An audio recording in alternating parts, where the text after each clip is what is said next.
نبی پاک صلی اللہ علیہ وسلم کی حدیث ہے مسلم میں تبرانی میں، حضور نے فرمایا آؤ میں تمہیں پچھلے زمانے کے ایک ایماندار نوخیز ولی اللہ کی بات سناؤں۔ پچھلے زمانے حضور نے فرمایا پچھلے زمانے میں ایک بادشاہ جادو کے زور پہ حکومت کرتا تھا۔ جب وہ ایک جادوگر اس نے رکھا ہوا تھا تو جادوگر اس کو جادو بتاتا، وہ جادو کے زور پر حکومت کرتا۔ جادوگر بوڑھا ہو گیا تو کہنے لگا بادشاہ کو نوجوان میرے پاس بھیج دے، اب میں بوڑھا ہو گیا ہوں، میرا پتہ کوئی نہیں کب مر جاؤں۔ ایک نوجوان کی ڈیوٹی لگائی، بڑا زیرک سمجھدار، اپنے رعایا میں سے چن کے جو ذہین فطرت مزاج بچہ تھا وہ اس نے لگایا۔ اللہ کے محبوب علیہ الصلوۃ والسلام فرماتے ہیں بچہ جادو سیکھنے لگا، وقت گزرنے لگا۔ بچہ جب جادو سیکھنے جاتا تو رستے میں ایک راہب بھی تھا جو انجیل جانتا تھا، وہ اللہ اللہ سکھاتا، لوگوں کو حضرت عیسیٰ علیہ السلام کی تعلیمات سے آگاہ کرتا۔ اس نے دیکھا کہ یہاں بھی لوگ اکٹھے ہیں تو وہ بچہ اس راہب کے پاس بھی اٹھنے بیٹھنے لگا۔ اب جب اس کے ساتھ اس کی گفتگو بڑھنے لگی تو اس کو باتوں میں لذت آنے لگی۔ اس نے راہب نے پوچھا کہ تو کون ہے اور کس طرح سے آیا ہے، کیا تیرا معاملہ ہے؟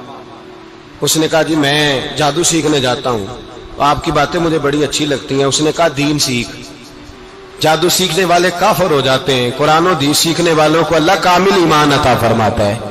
فرمایا یہ سیکھ۔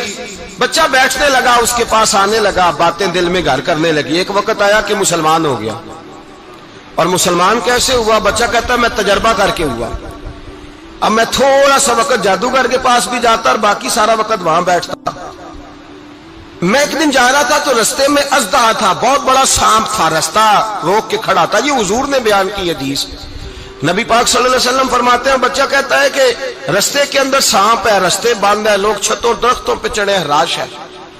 کہتے چھوٹا سا روڑا میں نے اٹھایا تو میں نے کہا اللہ اگر جادوگر سچا ہے تو اسے مار دے۔ چھوٹا سا روڑا میں نے پھینکا، اژدہا کوئی نہ مرا۔ پھر چھوٹا روڑا اٹھایا، میں نے کہا اللہ اگر وہ عالم سچا ہے تو اسے مار دے۔ اب جب میں نے روڑا مارا تو اژدہا مر گیا۔ میرے اندر سے گواہی آئی نہیں دین کی باتیں سچی ہیں، نہیں قرآن کی باتیں اسلام سمجھانے کے لیے عرض کر رہا ہوں، اگرچہ اس دور میں انجیل تھی، اللہ رسول کی باتیں اچھی ہیں۔ کہتے میں مسلمان ہو گیا، اب میں نے راہب کے پاس ہی رہنا شروع کر دیا، جادوگر کے پاس چھوڑ دیا۔ اس بچے نے آنا، بادشاہ پوچھتا کہاں زیادہ وقت گزارتے ہو تو وہ بات گول کر دیتا۔ وقت تیزی سے بڑھنے لگا، اللہ نے اس نوجوان میں طاقت پیدا کر دی۔ اب وہ اس کے اندر نا اللہ نے توانائی روحانیت پیدا کر دی، ابھی جوان ہے، 14-15 سال عمر ہے۔ اللہ نے اب جو بیمار بھی آتا وہ دعا کرتا تو اللہ صحت عطا کر دیتا، جو بھی آتا۔ بادشاہ کا ایک درباری تھا، بادشاہ کو پنکھا جلتا تھا، وہ اندھا ہو گیا، کوئی ایسی تکلیف آئی کہ نابینا ہو گیا، بڑے علاج کرائے شفا نہیں ہوئی۔ کسی نے اس بچے کا پتہ بتایا کانوں میں، اس کے پاس گیا تو بچہ کہنے لگا شفا تو ہو جائے گی پر کلمہ پڑھنا پڑے گا، مسلمان ہونا پڑے گا، جس پیغمبر کا میں غلام ہوں تجھے بھی بننا پڑے گا، دین پہ عمل کرنا پڑے گا، اللہ شفا دیتا ہے۔ اس نے کہا تو مجھے کلمہ پڑھا، مجھے شفا دے، میں تیار ہوں۔ اس نے کہا شفا تو اللہ دیتا ہے۔ اس نے اللہ تبارک و تعالیٰ کا ذکر کر کے دعا مانگی، یہ مسلم شریف میں حدیث ہے، طبرانی میں موجود ہے۔ اللہ نے اسے شفا دی، اس نے کلمہ پڑھنا شروع کر دیا۔ یہاں ایک نقطہ لکھا ہے ہمارے علماء نے، کہتے ہیں جب اللہ ولایت عطا کرتا ہے نا تو یہ سفید بالوں والے کا حصہ نہیں ہوتی۔ اگر جوانی میں کوئی آدمی توبہ کر کے تصوف کے رستے پہ چلتا ہے تو سب سے زیادہ ولایت اللہ اسے عطا فرماتا ہے، سب سے زیادہ ولایت اس کے پاس ہوتی ہے۔ ابھی اس کے بال کالے ہیں، چڑھتی جوانی ہے، دعا کی تو اللہ نے، اور حدیث پاک میں موجود ہے کوڑے آتے تو شفا یاب ہو جاتے، اندھے آتے تو شفا یاب، برس والے آتے تو اللہ سے دے، جوان ہے۔ بادشاہ کے پاس وہ واپس گیا، وہ جو آدمی جس کی آنکھیں ٹھیک ہوئی تھی۔ بادشاہ نے پوچھا کہ کیسے شفا ملی؟ تو کہنے لگا میرے رب نے شفا دی ہے۔ بادشاہ سجدے کراتا تھا، اپنے آپ کو منواتا تھا معاذ اللہ، کہنے لگا میرے علاوہ کون رب ہے؟ اس نے کہا وہی رب ہے جس نے تجھے پیدا کیا ہے، اور وہی رب ہے جس نے مجھے اندھے کو آنکھیں دی ہیں، وہی ہے میرا مالک۔ کہا اچھا تو مجھے نہیں مانتا؟ کہا نہیں میں اپنے رب کو مانتا ہوں۔ بادشاہ نے اسے سزا دی، ستایا، اس نے بچے کا پتہ بتایا، پھر بچے کو بلا کے ستایا تو اس راہب کا پتہ بتایا، راہب بھی قتل ہو گیا، نابینا بھی قتل ہو گیا۔ بادشاہ نے کہا سپاہیوں سے اس بچے کو لے جاؤ اور پہاڑ کی چوٹی پہ جا کے نیچے پھینکو تاکہ مر جائے۔ بچہ پہاڑ کی چوٹی پہ گیا تو ہاتھ اٹھا کے کہنے لگا یا اللہ میرے لیے نہیں اپنے لیے، میرے لیے نہیں اپنے لیے انہیں اپنی قدرت کے جلوے دکھا، میرے لیے نہیں۔ اللہ کے بندے اپنی جان بچانے کی دعائیں نہیں مانگتے، اپنے لیے انہیں اپنی قدرت کے جلوے دکھا۔ یہ دعا مانگی، جتنے لوگ ساتھ آئے تھے وہ سارے زمین پہ گرے اور سب مر گئے، پہاڑ سے گر کے مر گئے۔ بچہ واپس سیدھا بادشاہ کے پاس کہنے لگا لو بھائی میرے رب نے مجھے بچا لیا ہے۔ جوان کا ایمان دیکھو، میرے رب نے مجھے، بولو میرے اللہ نے مجھے ایمان کی گواہی دے رہا ہے، میں بچ گیا ہوں، تو جھوٹا ہے، میرا رب سچا ہے۔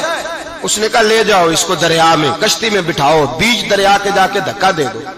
بیٹھے کشتی میں، دریا کے بیچ گئے، اور جب جا کے وہاں اس کو دھکا دینے لگے تو اس نے کہا اللہ میرے لیے نہیں اپنے لیے انہیں اپنی قدرت کے جلوے دکھا۔ بس ایک طوفان سا آیا، جتنے سپاہی ساتھ آئے تھے ڈوب کے مر گئے۔ وہ بچہ اٹھا اور سیدھا پھر بادشاہ کے پاس، اسی کے پاس کہنے لگا لو بھائی میرے رب نے مجھے بچا لیا ہے، تیرے پاس آیا ہوں۔ وہ کہنے لگا تو کیا مصیبت میرے گلے پڑ گئی ہے، کیسے جان چھوٹے گی؟ تو بچہ کہنے لگا اگر تو مجھے باندھے درخت کے ساتھ اور سارے ملک کو بلائے، لوگوں کو اکٹھا کرے، پھر تو مجھے تیر مارنا، میں تجھے بتاؤں گا کیسے مارنا ہے، میں مر جاؤں گا۔ اللہ کا بندہ نوجوان ایمان دیکھو، مرنے کے طریقے بتا رہا ہے، میں تجھے بتاؤں گا میں کیسے مروں گا۔ یہ بات کہی، بادشاہ نے سارا مجمع جمع کیا، ملک سارا باہر آ گیا، درخت کے ساتھ باندھ دیا۔ کہنے لگا بھائی لوگوں یہ مجھے مارنا چاہتا تھا، مار نہیں سکا، اب میں اسے بتانے لگا ہوں کہ میں کیسے مروں گا۔ اسے کہو جب تیر مارے تو ساتھ میرے رب کا نام بھی لے، میں اپنے رب کے نام پہ جان دوں گا، ایمان کی پختگی میں اللہ کے نام پر جان دوں گا۔ اسے کہو رب کے نام پہ مارے، مر جاؤں گا۔ بادشاہ نے اللہ کہہ کے تیر مارا، پیشانی میں لگا، بچے کی روح پرواز کر گئی، جتنا مجمع کھڑا تھا سارا کلمہ پڑھ کے مسلمان ہو گئے، سارے مسلمان ہو گئے سارے۔ میرے رسول پاک سید عالم صلی اللہ علیہ وسلم نے نوجوانوں کو بتایا جب تمہارے اندر ایمان کی قوت آئے گی تو اللہ تمہاری مدد کرے۔ فرمایا وہ نوخیز ولی تھا، ابھی جوان رانا تھا، ابھی اس کی پیشانی پر جوانی کے آثار تھے، لیکن اس نے اللہ کو راضی کیا، رب کریم کو راضی۔ ولایت کا مطلب بڑھاپا نہیں، ولایت کا مطلب وہ نہیں کہ جب بڑا لمبا وقت گزر جائے تو پھر آدمی آئے کہ نہیں اب کیا کرنا ہے، اب مسجد ہی ہے، اب تو اس کے علاوہ گزارا ہی کوئی نہیں۔ تو اس وقت کا آنا اللہ کی بارگاہ میں قبول تو ہے، لیکن شاباشی اسی کو ملتی ہے جو جوانی کا وقت آئے، جو عین اس وقت آئے جو وقت میرے رسول پاک علیہ السلام کے غلام عبداللہ ابن عمر، حضرت عبداللہ ابن عمر رضی اللہ تعالیٰ عنہ فرماتے ہیں کہ میں نکلا، مجھے سفر کے لیے جانا تھا، تو تھوڑی سی کھجوریں، تھوڑا سا سرکہ، ایک شہد کی بوتل، چیزیں میں نے سفر کے لیے ساتھ رکھ لی۔ میں جب مدینے سے باہر صحرا میں نکلا نا تو رمضان نہیں تھا، غیر رمضان تھا۔ میں نے ایک نوجوان کو دیکھا بکریاں چرا رہا ہے، بکریاں چرا رہا ہے، اے جوان۔ آپ فرماتے ہیں اس کا چہرہ بڑا نورانیت والا، گرد پڑی ہوئی پر بڑا حسین۔ فرماتے ہیں میں نے اس کو کہا کہ آ جاؤ کھانا کھا لو، روزے بھی نہیں تھے۔ کہنے لگا نہیں میں نے روزہ رکھا ہوا ہے۔ فرماتے ہیں میں نے کہا پتہ کروں کہ نیرا نیک ہی ہے کہ پرہیزگار بھی ہے۔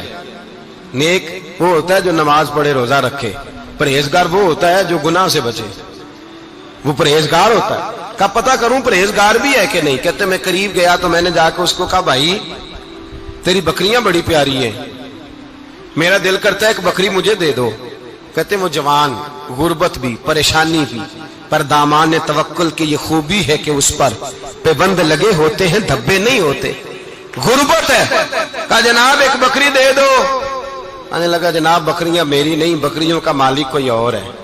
کہتے میں نے آزمانے کے لیے کہا کہ بکریوں کے مالک کو کہنا ایک بکری بھیڑیا لے گیا ہے، کہہ دینا بھیڑیا لے گیا ہے۔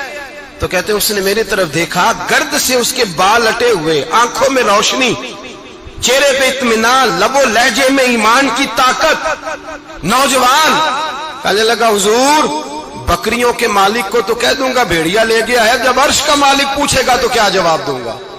اللہ کو کیا جواب دوں گا؟ کہتے ہیں میں کانپنے لگا اس کی بات سن کے، واپس آیا، جو کام نکلا تھا وہ چھوڑا، واپس لوٹ آیا۔ میں نے پتا کیا کس کا غلام ہے، پتا چلا فلاں آدمی کا ہے۔ کہتے میں نے پہلے غلام خریدا، پھر پتا کیا تیرے پاس بکریاں کتنی ہیں؟ اس نے کہا 400۔